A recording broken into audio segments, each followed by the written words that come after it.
Good morning, everybody. It is Randy, the king of solar screens, of course, Windy Screen Manufacturers, MyScreenKit.net. Last evening, I was asked, can I make a video on how I cut my frames? As the gentleman who requested said he kept having problems with them being too small. So here's what I do. And forgive me, I'm all by myself today. My beautiful bride, also known as my camera lady, she is out today having a good time with her family, so I'm gonna try to do this by myself.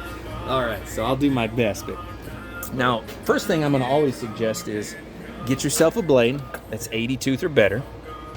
I did experiment with a 200 tooth, and I have to tell you, it's trash. Don't do it. I would say 80 to about 100 is perfect, and this one I'm using is called the Spider. I know my wife hates spiders, but that's the most important. Of course, we do everything by miter, so 45.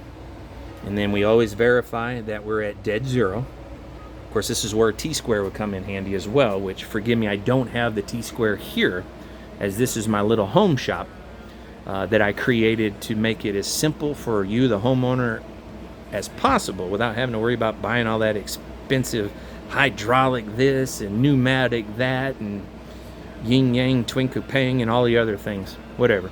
But so here's what we do, or here's what I do. So once I've made my miter cut nice and clean, this particular frame is going to be set at 70 and 7/8. And here's where I have to get a little tricky with you. And if you're able to, use the same tape measure in the shop that you use in your vehicle. Of course, for us, we all use the same green manufacturers, Craftsman of all places. Every van and every one of our cut benches has the same tape measure, and when one goes bad, we replace them all.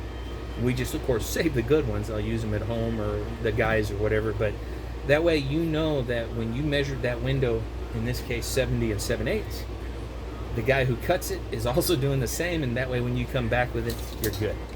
So 70 and 7/8. Now what I'm using is a Sharpie, very well-known company. So I'm not trying to drop them any kind of specials, but always use a nice fine tip there, which is what I use. And when they start getting wore out, we start using them in other cases around our warehouse. But the sharper the tip, the cleaner the cut, the better to be. So let's come back over here. Let me set my high-quality tape measure out of the way. Where's that mark? There's the mark. So now here's where I'm going to be a little sad, because this is my patented, high-quality, $1 million idea of creating a block stop for your frame at your house. Because, for instance, this particular home that we're getting ready to cut has 6 that are 70 and 7/8 tall. So I have to make a lot of cuts. So here's what we do to do that. Once we have come over here and we have lined it up, which remember now we want to cut just on the outside of that line. That's very important, because remember the line is the 70 and 7/8. So here's where I give up my patented high quality $1 million thing. Some old landscape blocks that had broke. And look, it makes a perfect stop. They're nice and heavy, so they're not moving. It's that easy. So forgive me for a moment. I'm going to cut this, and I know it'll get noisy.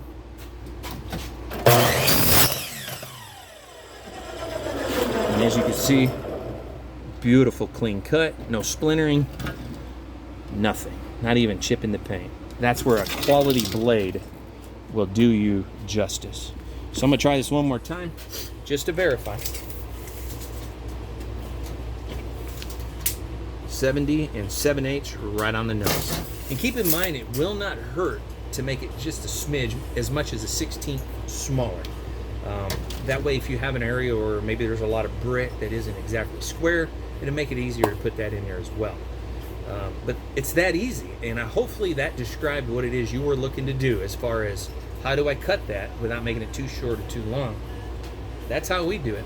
And then from this point, I would just flip back over my frame, because I always like to work with, and I'm grabbing the camera, the spline line at me, because it just makes sense. And then I'll cut that off, and because my aluminum is 16 feet in length, I'll be able to get 2 6-foot legs, or 70 and 7/8, almost 6 foot. And that'll leave me with about a 4-foot piece, which, hey, I get to use somewhere else. Hopefully that all worked out for you. If you got any questions, any comments, any thoughts, any ideas, don't be afraid to call up. Send me an email, info@windowscreenmfg.com, kingofsolarscreens@gmail.com, or right here on this YouTube video. You're welcome to leave any and all comments. Just keep it clean. Hey, and do me a favor while you're here. Subscribe. That's it. You guys be blessed.